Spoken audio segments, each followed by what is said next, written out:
Hello everyone, and a very big welcome to this webinar all around leadership in challenging times. And it's around how brilliant leaders are able to still make progress when we're faced with difficult situations to deal with.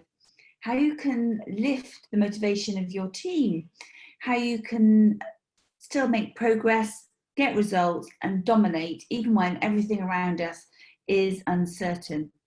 So I'm going to take you through these key 6 principles. It's what I've experienced in growing a business and learning the hard way that there are things that you should and shouldn't do well in a challenging situation, and also being inspired by some of the amazing leaders that I've had the opportunity of working with. People like the late Dame Anita Roddick, and also some management gurus such as Tom Peters, who have also helped to shape my leadership style. And I've learned a lot from both of those individuals as well as many others. So let's get started. I'd like to first take you through the structure, the purpose and the goals of this webinar. So it's going to be about 30 minutes long. So I'm suggesting that you turn your phones off and give this your full attention and not be distracted, so that you make the most, you get the most from this webinar. I've had to re-record parts of this webinar, so there aren't any live questions at the end of it. So if you do have any questions as a result of this, please email me, rebecca@rgen.co.uk, and I will make an absolute commitment to answer every single question that I get. And the purpose for me running this webinar is that I really have a strong desire to support and help people, especially leaders who've stepped up to the plate, taken the risk, taken the challenge of running businesses, growing businesses, and leaders themselves may have their own challenges at this time. And I want to be able to support you and help you if you're in that situation, or if you just want some clear advice about how to make progress with all this that's going on around us. And my other goal is that from this, that you come away with some good pieces of information, at least 2 pieces of information or ideas or tips or techniques that you could implement in your business the very next day. So it's all about practical steps, practical advice that you can take away and work with. And I'd also like you to leave this webinar feeling more upbeat than you already feel right now. You already may be feeling good, but it would be great if we could just take that to the next level and just appreciate that, you know, we all face challenges, and it's how we respond that helps us to get to a desirable solution and a desirable way forward at the end of it. But first of all, before we get stuck in, I'd like to invite Nikki Marshall, who's on the webinar. Now, Nikki is a wellbeing specialist, and looking after ourselves is a top priority, so that we can be that strong and resilient and brilliant leader going forward. So I've known Nikki for about 18 months now. She's a very accomplished wellbeing specialist. She's also a very prolific author, having written 12 books in the last 10 years, which I think is no mean feat. I think it's pretty impressive, having myself written a book last year and appreciating the pressure that puts you under and how challenging it actually is. So look at Nikki's books. Best-selling author, and she's also an international keynote speaker. So it's fantastic to have her on the webinar joining us today. But first, just a bit of brief background about my experience and my background.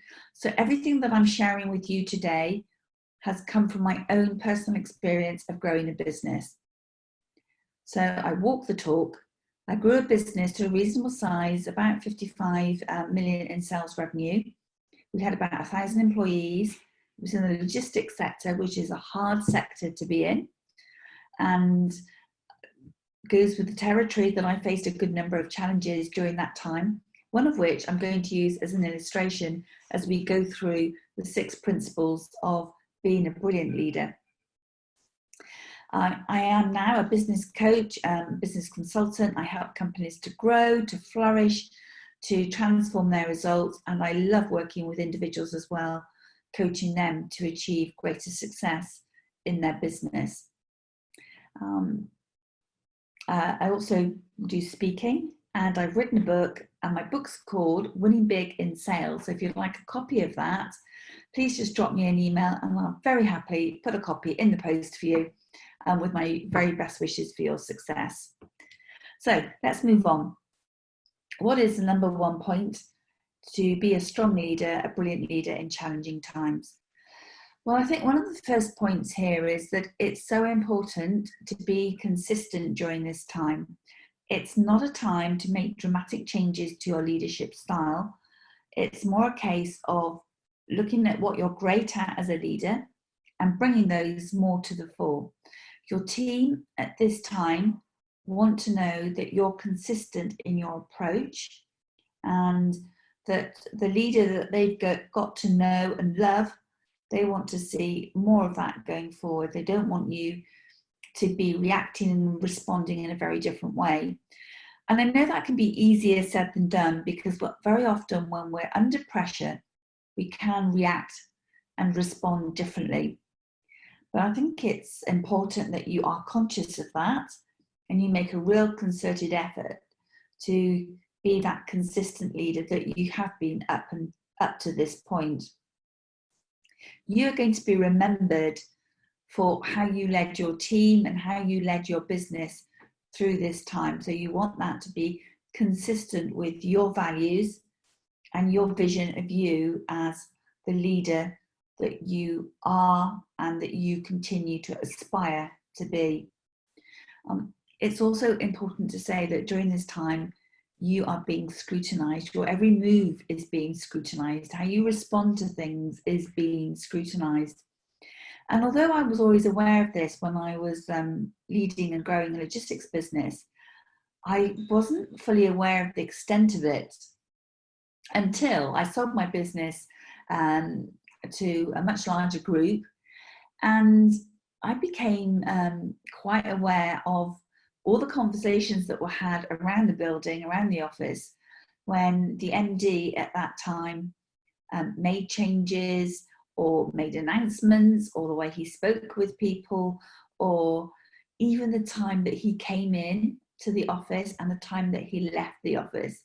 It really opened my eyes as to how much scrutiny you are under as a leader. So just be conscious of that, and to make sure that you're doing everything that's aligned to your values and your leadership style. We're going to be talking in the next slide about some of those leadership areas that you could really bring to the fore as we step up in this time. But no big changes to your leadership style. Keep that consistent approach all the way through. There are tweaks, there are things that you can encourage your team to do, and I'm going to take you through those. But be consistent, be true to who you are as a leader, even if you're not feeling like that leader yourself, even if you're feeling uncertain or concerned about your business. It doesn't stop you from being consistent. So the second principle is to bring to the fore your empathetic and compassionate side of your leadership. You may already be an empathetic leader, which is fantastic, and it is a very underrated management skill, which I think should be demonstrated more in business today. If you're not that empathetic as a leader, then there's some techniques here that you can use to develop that through this time. So what does it mean to be an empathetic leader? It means that you understand where the other person is coming from. You take the time to understand their perspective and understand how they're feeling so that you can relate to it. So a good example for me would be last year I undertook a development program, and on day 2 of it, I started to feel incredibly overwhelmed with all the tasks that I needed to complete. And I thought, I felt very challenged by it. I felt overwhelmed by it. And I was beginning to wonder whether my investment in this program was going to be, I was going to see a return on it.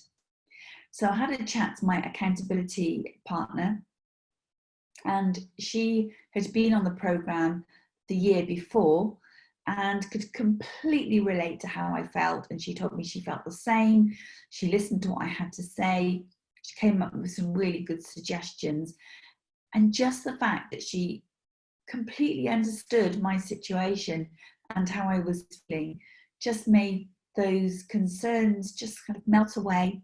And it made me feel so much better that I'd been listened to and understood and helped through that situation. And that's how you want other people to feel when they come to you with their thoughts, their challenges and their concerns, not just at this time, but any time as you're taking your business forward, but particularly now, really up this skill, up this ability, so that your team feel that you understand them, you resonate with them, you've got empathy for them.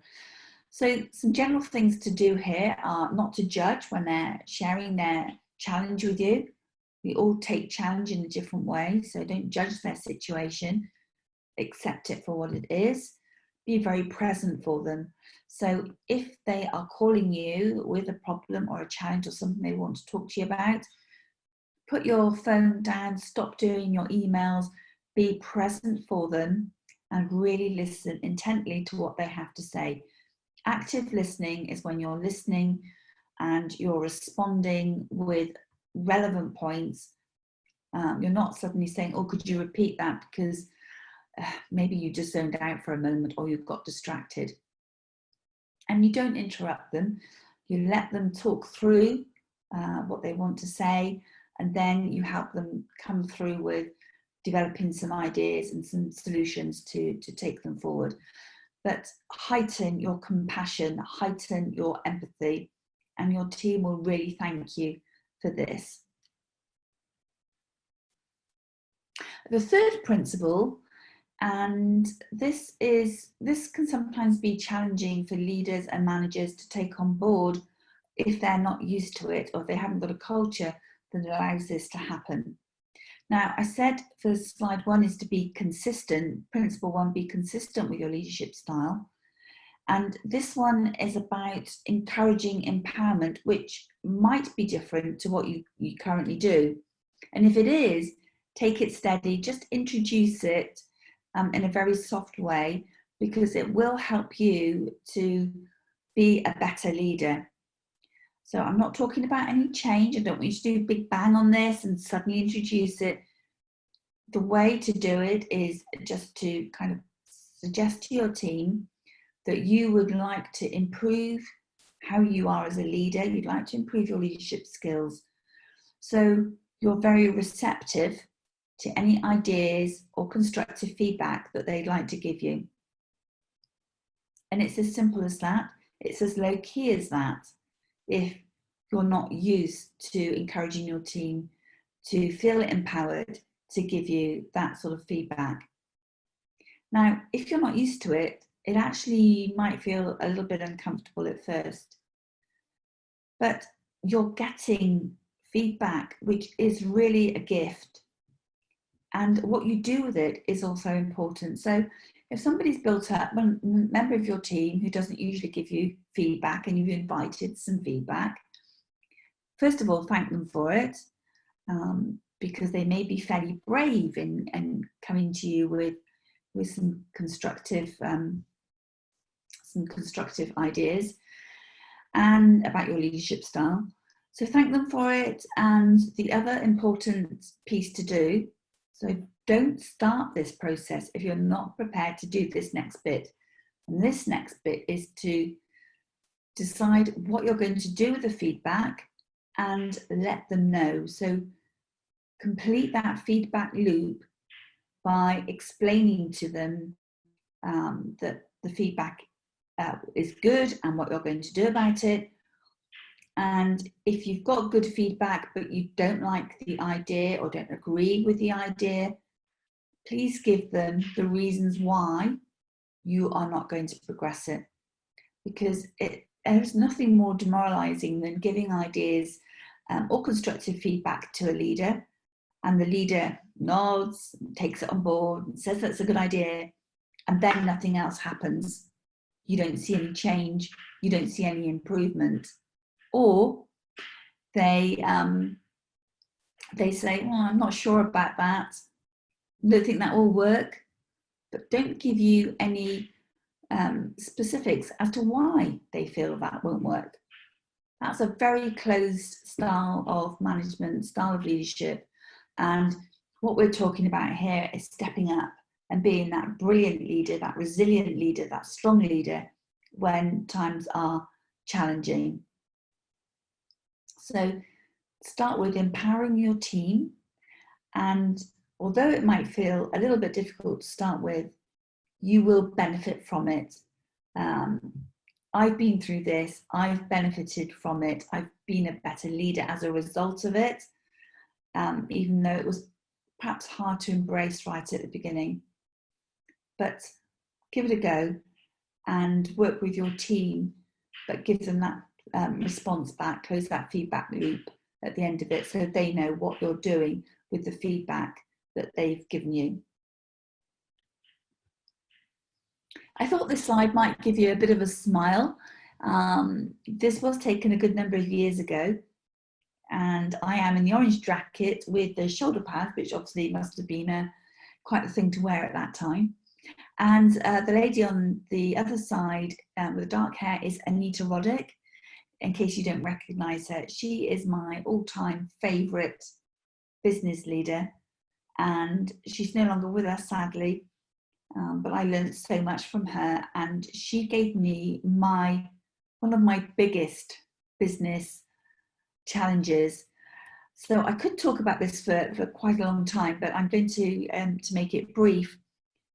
After 3 years of getting to know the Body Shop, we had the fantastic opportunity to bid for their business, and we were up against the largest logistics players in the country to put in a proposal and bid for the contract. We were very, very fortunate to win it. There's a very specific reason behind why we won it, and you can find out more about that in my book. And after being 12 months into the contract, where we had meet every single one of their very stringent service level agreements and their key performance indicators, we were going to a meeting, and the Body Shop team, Anita Roddick and her supply chain director, informed us that we were boring, and that if we didn't make changes to what we were doing, we wouldn't keep the contract. And that, to me, would have been a massive failure. And we didn't want to lose that contract. It was a great client to be working with. So I had to kind of think about what to do about that challenge, and I absolutely had no idea what to do. And this kind of brings me on to another point, really. You don't have to have all the answers as a leader. That's why you've got a team that can help you come up with new ideas. So what we did was to ask the team, get everybody involved into helping us think about what we could do to come up with this challenge from the Body Shop. And that's something I suggest you do. You might need to think about pivoting your products or your service to deal with the current situation. And why not get the input and the talent from your team to help you think about that and come up with some new ideas. It's also important to give yourself some thinking time. You may all be extremely busy making all the changes that you need to make in your business right now, putting some new processes in place, making some staff changes. But just give yourself some time to think. It's very difficult to be creative when you're just being exceptionally busy. For me, I like to take a bit of time out. When I was running a logistics business, good time for me was when I got home at the end of the day to have some time with the children, get absorbed into their world. That could be painting or Lego or something like that. That's when I got good ideas. Now it's about taking a walk, and just taking that quiet time without any interruptions, without anybody around me, just that quiet thinking time, just to let those ideas perhaps filter through. You cannot do them when you're busy, you're up against it, and you're feeling a bit frantic and hectic. And the other idea that I've seen work exceptionally well is when business leaders take advice from one or two other trusted advisors. We see that all the time on boards where they appoint a non-executive director. The role of that non-executive director isn't just to work and develop the strategy of the business and support the executive team. It's also to provide fresh ideas and a fresh perspective on things that are happening in the business, big decision points, to provide advice. So I'm a non-exec director with a business. I've been working with the MD to help her with some just different ideas on some of the challenges that that business has been facing as we've gone through the lockdown situation with coronavirus. So you want to pick just one or two people who you can trust. They will have your best interests at heart, and they've got the experience that you need to help you at this time. So think about who those people might be. And if you've got a couple of ideas, why not give them a phone call after this webinar? People love to help, and they may be very delighted to help you and provide a different perspective on your business. So principle 5 is communication, which I'm sure you won't be surprised to see in these 6 steps. And I guess we can all take a leaf out of Boris Johnson's book at the moment, because we all know that at 5 o'clock, we're going to get an update on the coronavirus situation in the UK. And you can do something similar with your team, that they know that they're going to get an update from you every week about what's happening in the business. You might do that as a newsletter, a video blast, whatever you do, a phone call. It doesn't matter. It's just that consistent message coming out. And it will also help you as a leader, because it will save you having to deal with questions at different times. They can come together at a specific time and they can ask you any questions that you might have. So step up your communication, your consistency and regularity of it. But I'd like to suggest that what you do when you have that communication, that you ask your team really how they're feeling. You're not looking for just one or two kind of word responses. You really want to know, what's the situation like for them? How are they coping? How are their families? Really show that you care, which links into this point about being empathetic and considerate when you're working and dealing with your team. You can also give some examples to help them remember your message. So make sure your message is clear, but maybe take some examples from what's happening in your own life, or something that you've heard or come across. It does help to keep the message interesting and memorable. And then again, just making sure that that messaging is consistent. But also at this time, many companies are having to make some changes in their business, and it means some of their communication isn't going to be good news. And it reminds me of a phrase that Boris Johnson used at the beginning when he said, "I have to level with you." And although I'm not suggesting you use that phrase, what I am suggesting you do is, if you've got to give out bad news, you do that by thinking about how they are going to react to that news first of all.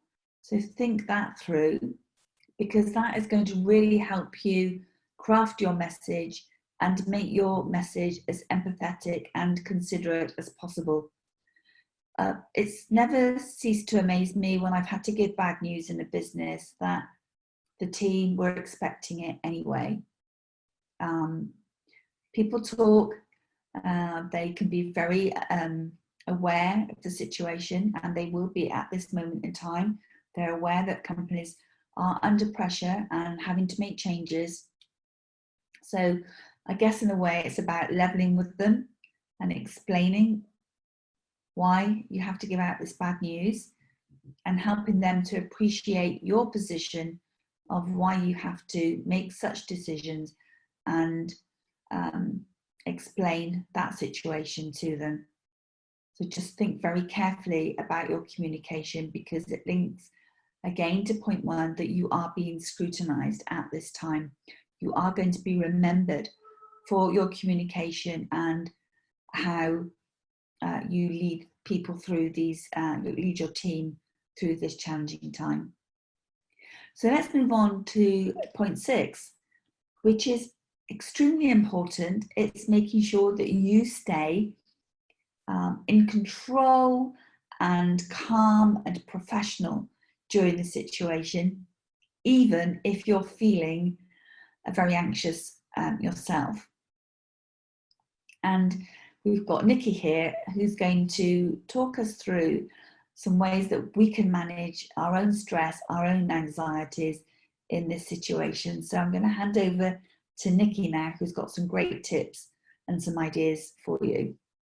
Thanks, Rebecca. Thanks for inviting me on. I've been making notes on the things that you've been saying, and some great points, especially around, being empathetic with the people around you and sharing your own stories. So just a few ideas really on how to manage your stress and how to build resilience and actually thrive through this situation. So the first point, master positivity. So this is about the things that you think and the things that you say. And so when you think about the things that we say, sometimes we use very negative language in what we talk about. We talk about bad times maybe. So it's all about thinking of how you replace those bad words. So you can have a challenge, but you don't necessarily have a bad time. And if people ask you how you are, rather than saying, I'm fine or busy or the other words we usually use when we're running around, maybe say, I'm brilliant, thank you, how are you? Or, life is great, because the physiology in your body takes cues from the language that you use. And so if you start saying how stressed you are, how busy you are, how worrying a time it is, then the fight or flight will trigger in your body, which will send your stress levels through the roof, but also will reduce your immunity, and it will reduce that resilience that you have. So if you want to keep yourself strong, then tell yourself, things like, I'm safe, I'm well, I trust myself, life is good. And okay, we all know there's a changing time around and there are a lot of challenges, but what you tell yourself will affect your physiology, and so you'll be able to keep yourself strong. Also, what do you want to be known for? You kind of touched on it in your presentation, but do you want to be known as the panicky person or the stressed person? Or do you want to be known as the calm cheerleader that actually keeps your teams together during testing times? So the second point is looking after number one. And, the reason some people might argue that that's a selfish thing to do, but if you have your own energy and you're in a really good place, then you'll be able to support everyone around you. So not only your work team, but also your family, friends, and your wider circle.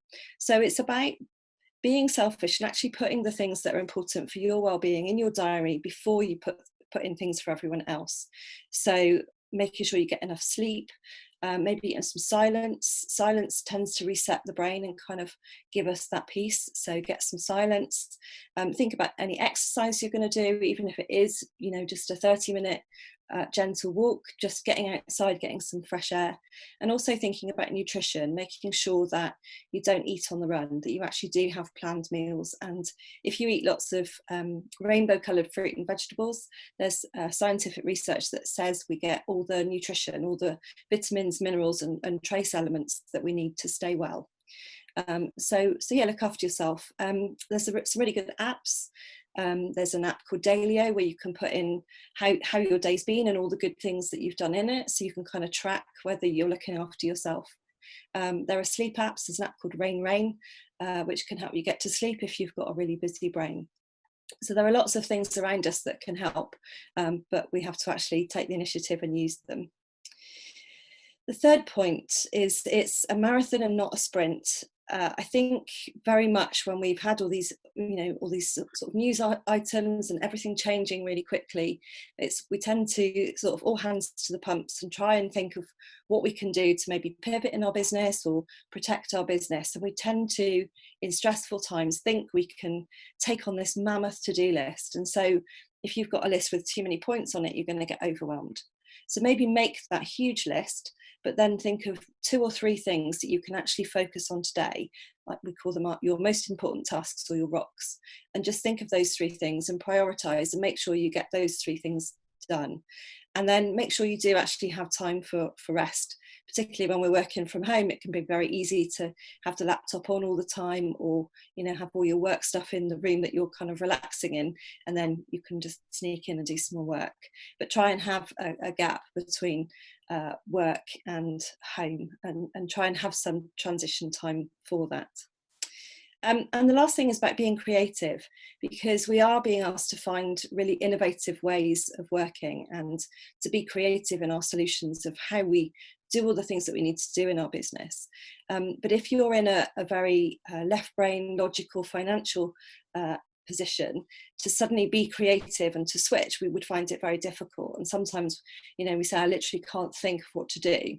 But to be creative, if you listen to some really good music, for example, have a dance around the kitchen, go for a run, do something physical, then you get your attention into the right-hand hemisphere of our brain, which is our creative and artistic side. And then you might find as you're having that run or as you're doing something else, those ideas for your business will come in, and you can create some master strokes for your business. I think that was it, Rebecca. So thank you so much for that, Nikki. I love a couple of the tips in there. The one that I'm a big fan of is having 3 things every day that I know I must complete. They're not things such as responding to emails. They're the 3 things that are going to move me towards my bigger goal. And if you would like some help around goal setting, you might like to go to my website and download my 90-day plan. I'm a big fan of these because they help you work backwards from your goal into what you can do and break that down on a month-by-month, week-by-week, day-by-day basis. So thank you for that one, Nikki. That's a really fantastic idea.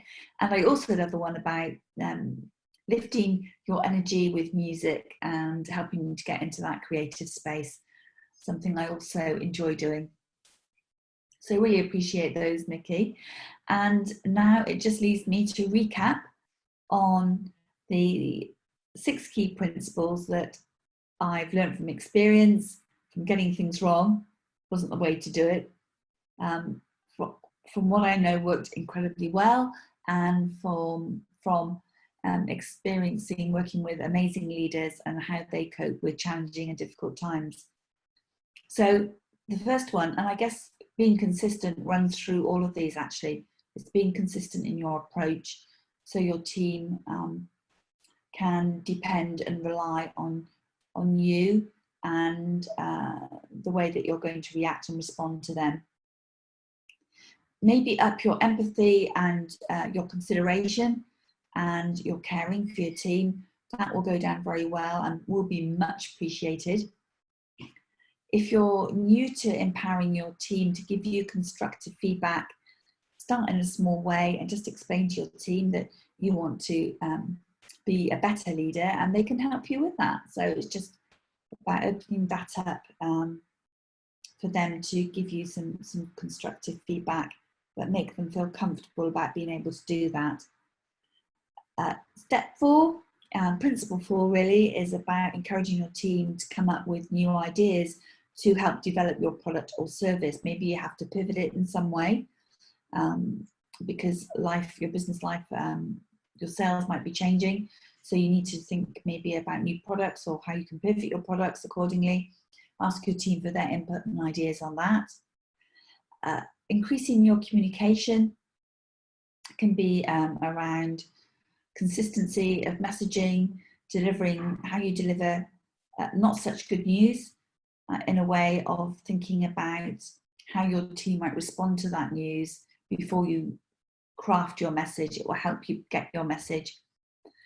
And then some great tips from Nikki on managing your stress and remembering that how you are at this time, your team are going to take their lead from you. So they don't want to see you stressed. They don't want to see you concerned.